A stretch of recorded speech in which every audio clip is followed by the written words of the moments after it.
AI music is here. Every day people are generating millions of songs.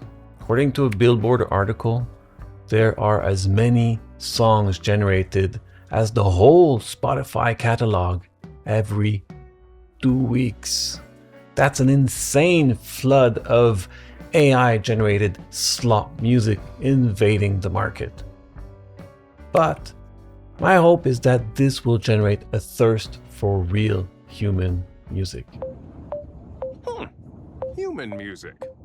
I like it. As in music created by a real human soul wanting to connect to other human souls through creative art. And in my opinion, this is something that AI cannot generate. AI music tends to be generic, just from the way it's trained, as in it's all music, all smooshed together in one big neural net. And it tends to be unremarkable music-wise. The lyrics are cliched, and even when they're sort of novel and creative, they sound really awkward and like something no human would say or sing. So in that vein, I'm embracing even more so the imperfect humanness of my music. And here are 6 ways that I use to infuse my music with as much organic humanness as possible. Method number 1. I'm saying goodbye to the click track and the grid. What this means is the first track I record for a song is just me playing an instrument and maybe singing also. It could be a live take. It could be also just a guide track that will not be present in the final mix, but the vibe that it will imbue in the rest of the production will be felt. And my time is far from metronomical, as in it's very imperfect, but it is expressive, as in think of how we talk to each other. Stretching time is one of the primordial ways we use to imbue expressiveness into whatever we're saying and expressing. And it's the same in music. Stretching and compressing time is very important to expression, and I've found this out by just ditching the click track. And I've found other small surprises I did not expect. Let me give you an example. For this song, La Dérive, I recorded the acoustic guitar as the basic track. Again, no metronome, no anything. I just played it out into the ether. Well, into a microphone, actually. And to keep the flow of the song, since I wanted to record the vocals separately, I just whispered the lyrics, which gave a certain flow to the playing and didn't interfere with the later recording of the vocals. It actually added like a cool element into the song. So sometimes we actually just do a whisper track. Now it's baked into the basic guitar track.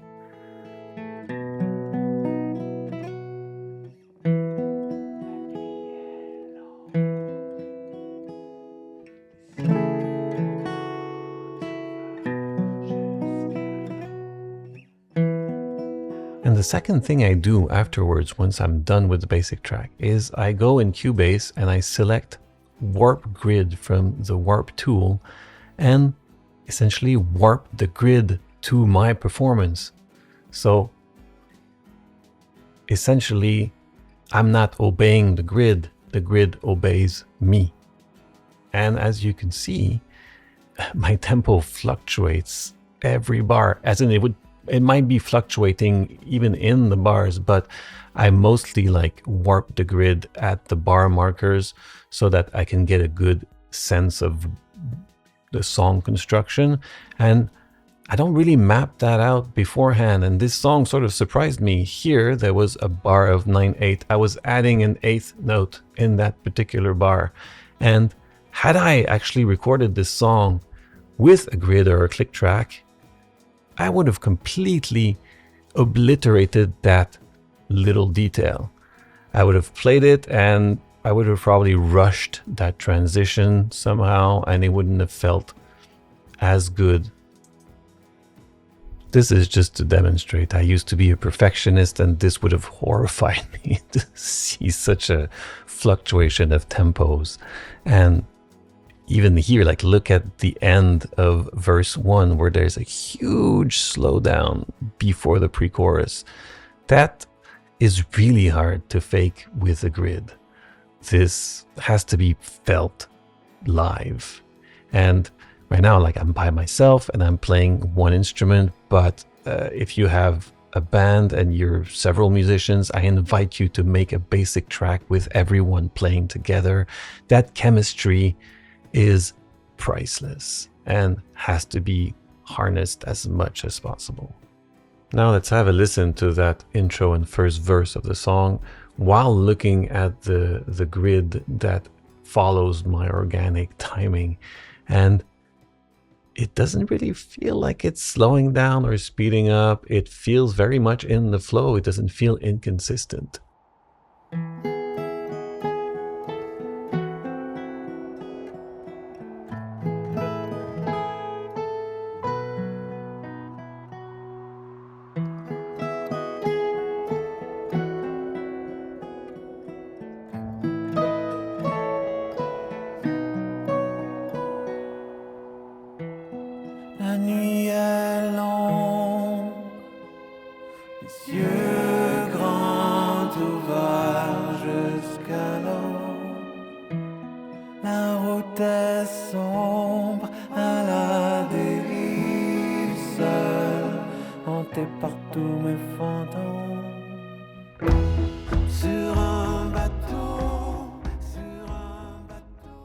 Method number 2.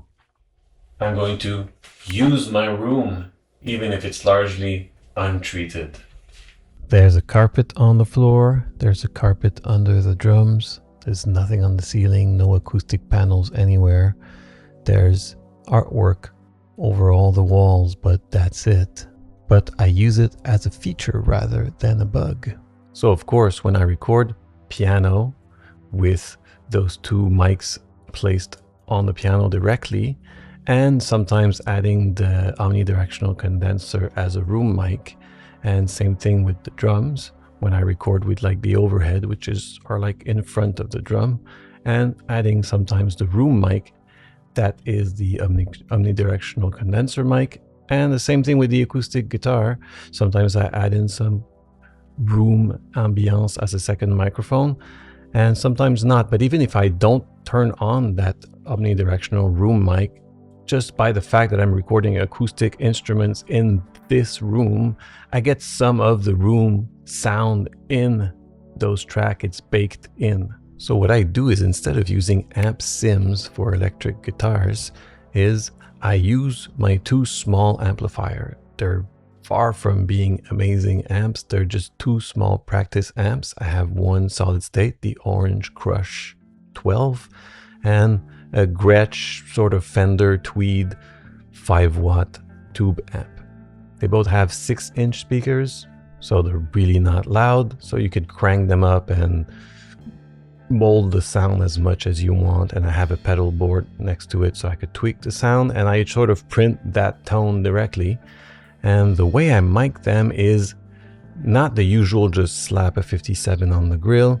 Is the mic that's in front of the amp sometimes is going to be as far away as 4 feet from the amp to really capture the room ambiance of the amplifier. And depending on the track, I might put it closer or further away, because I always try to get the sound sitting in the mix as best as possible. Essentially, like I'm mixing the sound with the mic placement. And if I want even more roominess, I just add the omnidirectional CV12 to capture even more of the room, so I get like an extra roomy guitar. Technically speaking, it doesn't sound as pristine as the amp sims, but it sounds like my room, my guitars, my amps, which is a unique like fingerprint signature of my sound. Even if it's not as pristine, it's more organic, more human, more me. So for an example, here's my Gretsch and Sheraton recorded through a DI, so it's perfect to just toggle between the amp sims and the reamped local amplifiers. and I'm going to play it with just drum and bass. Notice how it sits in the mix comparatively, and also how you think it sounds.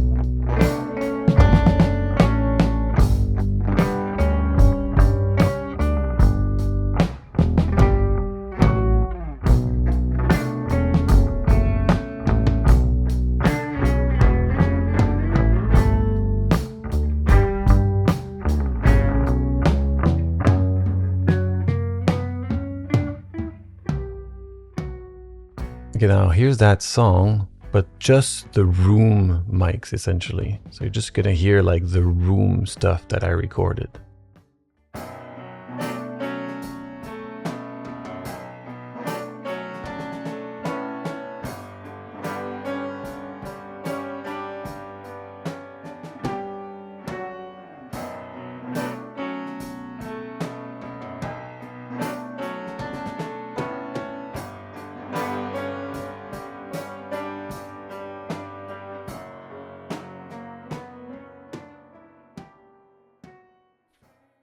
Okay, now here's the same mix. I'm going to toggle with like removing everything that's from the room and using guitar like amp sims, and using all the room stuff plus the reamped guitar with the room to just compare how those two mixes sound.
So it's less pristine with the rooms, but I think it has more glue, it has more cohesion.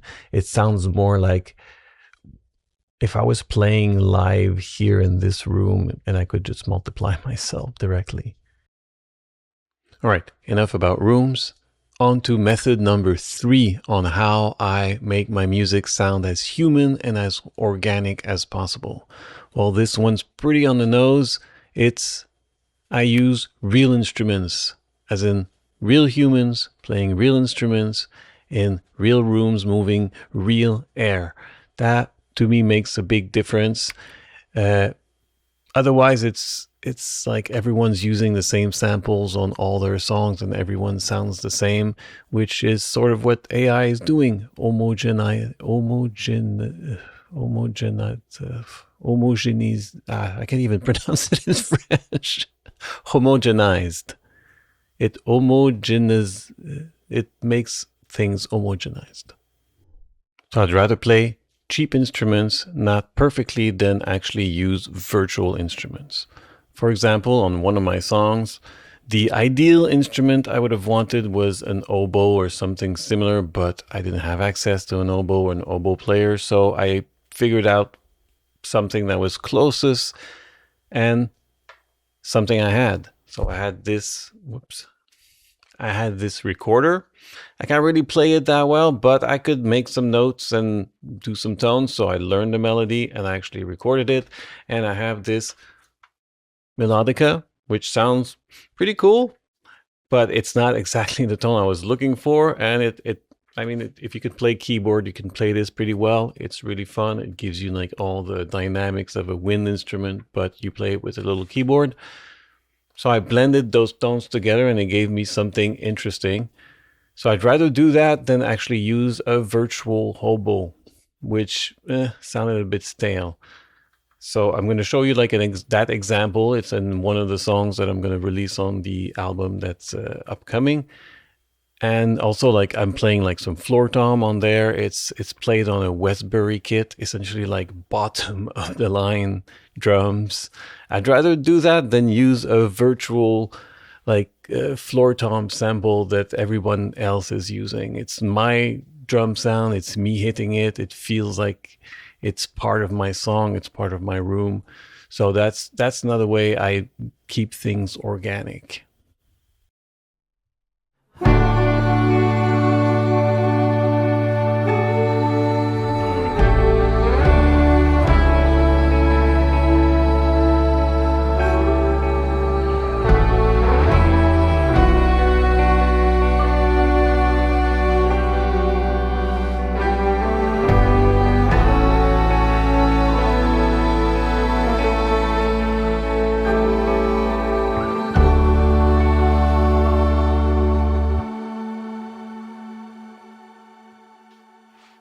And as a bonus, on that specific track, I wanted some French horn, and I actually hired a real person, Meredith Moore, who recorded French horn on the whole song, and it sounds amazing. And just to give you a quick comparison, here is the VST version that I created before so that I could give her like the part. Here's what that VST sounds like.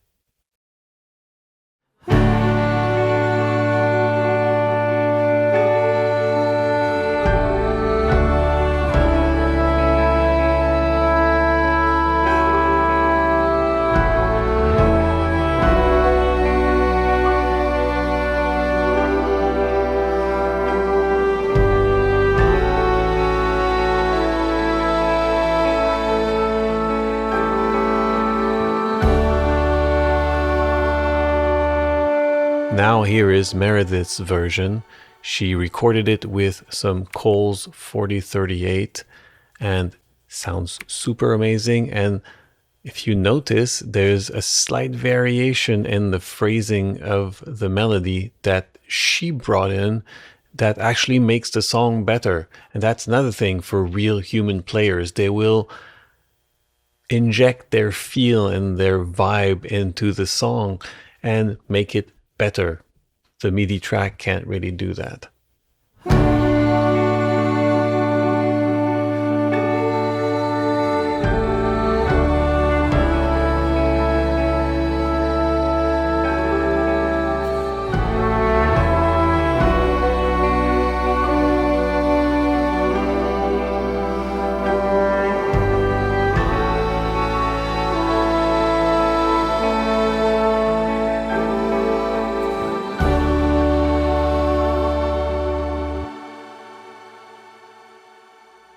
So don't hesitate to find the right people on the internet.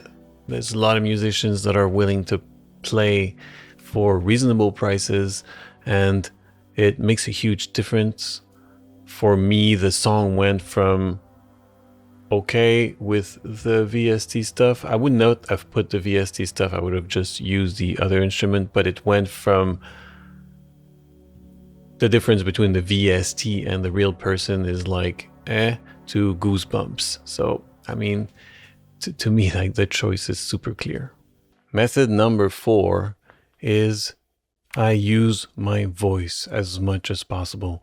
It's the most unique sounding instrument I have. No one has the exact same vocal box as me, the skull shape, whatever makes the voice sound like your voice. So it's like a fingerprint. If I use my voice, I know it's going to sound like me. And it's in my room. I'm moving air around my microphone, my stuff. So it's the most me instrument that I own. And when it comes to vocals, I'm going to record the main vocals with normal close miking techniques, and I'm using the Chaotica eyeball to really like isolate a bit more the vocals.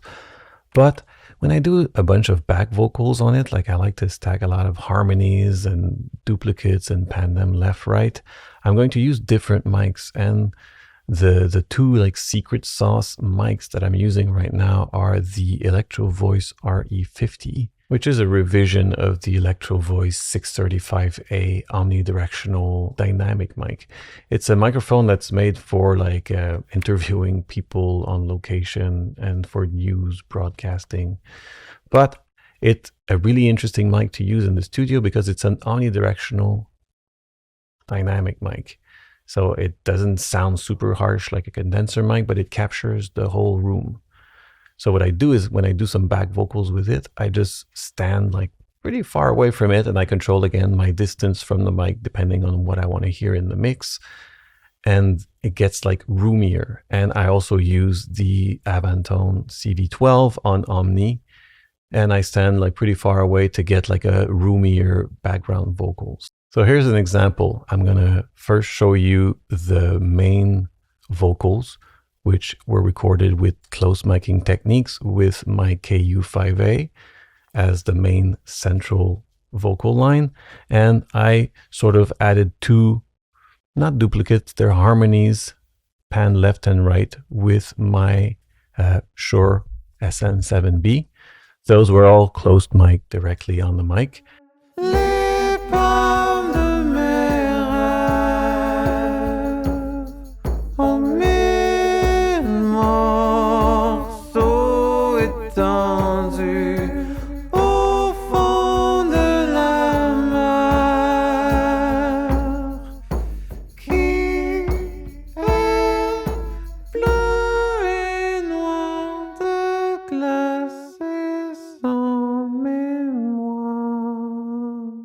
And now I've added two more layers. I've added like a duplicate vocal on the RE50, the omnidirectional dynamic mic, and also some harmonies with the omnidirectional CV12 microphone. Here's what those sound like by themselves.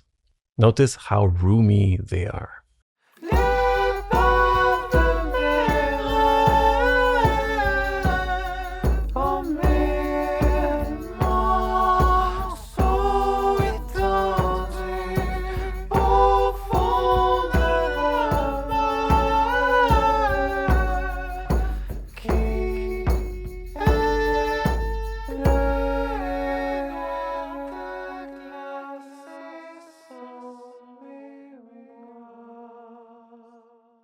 Now, when you mix them together, it gives a nice vocal stack that doesn't feel like just one block of samey sounding vocals, which is, to me, sounds a lot more organic. Like I said, it sounds more like you had like 5 or 6 me's singing in the same room together.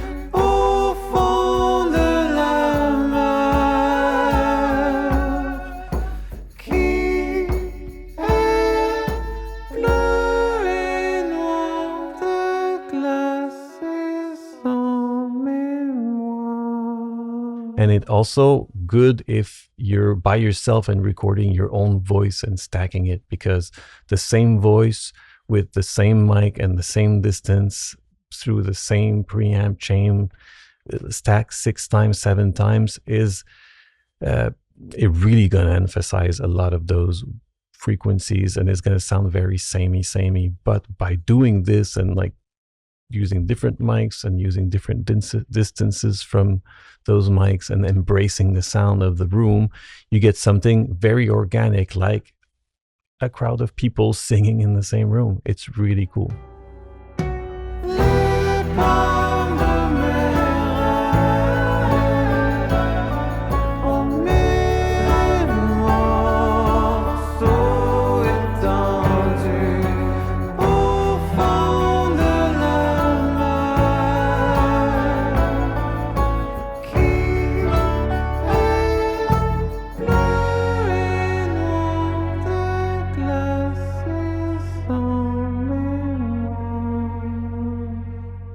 method number 5 on how I try to beat AI at its own game is to use strange scales and modes. Most of the songs that are used as a training set for those AI music generators are composed in the major or the minor key, pretty like standard stuff. And that's like the bulk of it. So it has a hard time generating songs outside of that. And if you go really outside the normal boundaries of wherever like songs are composed, you're going to essentially create stuff that is a lot more unique. And in just the normal way to like split the octave, as in like 12 tone equal temperament, and if you choose like 7 notes, there's a lot of modes. There's essentially like 413 modes of like 7 note scales. And just to prove that some of them might be very weird but sort of usable, here's a song I wrote in Gacrian. It's, to my knowledge, never been used to do anything else. So like AI will have never been trained on any song in that mode. And it was usable. So here's an extract of the video where I explain all those modes, and I explain on how to construct Gacrian, and then I show an example. And we get such monstrosities as this one called Gacrian. So if we start from the C major scale, and we sharp that 2, we sharp that 3, we sharp that 4, we sharp that 5, and we're not done. We double sharp that 3, and we double sharp that 4. Now we're in Gacrian.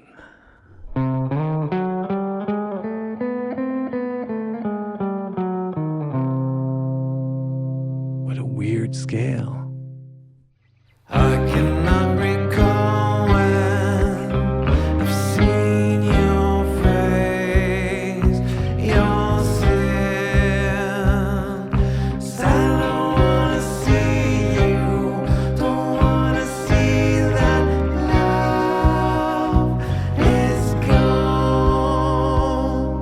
Please be kind to my heart.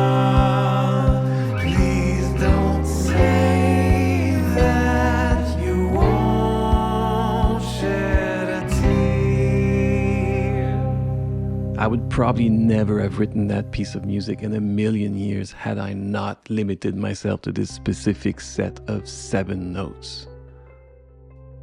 So essentially, like with 413 modes, that's a lot of free real estate. Essentially, we have to live on the edge of what the AI has already absorbed and trained on. So we are left as explorers of new stuff. So I guess it's our lot now, so let's make it count. And one way I do it is I just go to Ian Ring's amazing website where you have all the possible modes and scales, even more than the 413, because there's just all the possible scales of like 5, 6, 7, 8, 9 notes. It's insane. So you just get an idea. I'm just like, oh, I'm gonna do this. All right, that's like, I chose like 7 notes, so it's scale 731, the alternating heptamode. There's more like names: Hungarian major mode 2, Ionorian.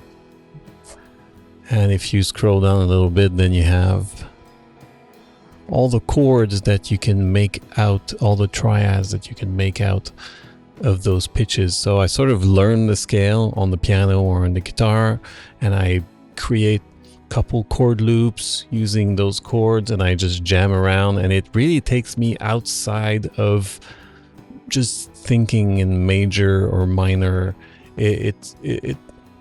It refreshes the brain, and after that, once you do that a bunch, once you're just writing and instinctively, those things come into your head. And well, I really recommend this site. Is amazing. There's a bunch of other like things that are really interesting here, and articles. Big recommendation. That's a huge tool in our fight against AI. And here I'm just talking about 12 tet, essentially 12 equal divisions of the octave, 12 tone equal temperament. But there's more ways you can go at it. You can go to 24 tet, as in splitting the octave into 24 different notes. And that's where Angine de Poitrine went. They just decided, like, why not? Let's double the frets on my guitar and bass and let's go nuts. So, I mean, that's something that AI has never been trained on. It's so fresh, it's so new, so amazing. There's also Levi McLean, who's doing a lot of amazing music and videos in 31 EDO, is in 31 equal divisions of the octave. That's even more notes, and it sounds sort of alien, but good at the same time. And it's definitely not music that AI has been trained on. So I invite you to explore those strange new worlds and see what you come up with. I'm going to certainly do that. Method number 6 is pretty simple. I write lyrics from the heart, as in from my own perspective, with my own grasp of language, the way I say things, the way I see things. And that is why I also write a lot of songs in French, since it's my maternal language, as in that's what I learned when I was a kid. So like raw emotions and more pure stuff comes out in French. But I also use English in my lyric writing because I've been using English for like 80% of my life at this point, and they come out sort of differently. So I invite you to use all the ways you write stuff down without like generating it by AI. Like, please don't. I don't want to generate lyrics using AI. It writes soulless, not bad sounding stuff, but it's pretty soulless. So there it is. This is what I do personally to sort of stay organic, stay grounded, and continue making music in this age of like AI and to combat this onslaught of slop. I hope I inspire other people to do the same. I mean, I'm a fan of human music, and I hope you are too. I like it. Right, for those who are new here, this is my album dashboard. I've given myself the goal of recording a full album before my birthday in August 2026. There's 54 days left, and seems like it's not very advanced, but this has been like a long video to make and there's a lot of progress. So what I'm gonna do is I'm just gonna not talk through it, I'm just gonna do this. So here it is. I have now 10 songs that are fully finished, and the choice made itself very organically, and I've made a final choice for the whole pacing of the album. Now I'm done recording, I'm done mixing, I'm fully in post-production, doing like the album cover and tweaking the mastering. And I'll keep you posted on when it's gonna come out. But yeah, I'm preparing that, very excited. So yeah. And for those interested, the album dashboard is available on GitHub for free. You could just download it and run it on your own computer and fill it up with your own information. The link is in the description. For those who are still here, thanks for watching. Really appreciate. There's really tons of cool new stuff that is going to happen in the channel in the next few months. I've done some upgrades in the studio. You might have noticed the background changing as the scenes progress throughout the video, and I'm going to present what that new stuff is, and it's really exciting. And I'm essentially like I've done one album, and what's exciting me now is the next one. I guess it's a constant cycle. That's what inspires me, that's what drives me. So see you in the next one.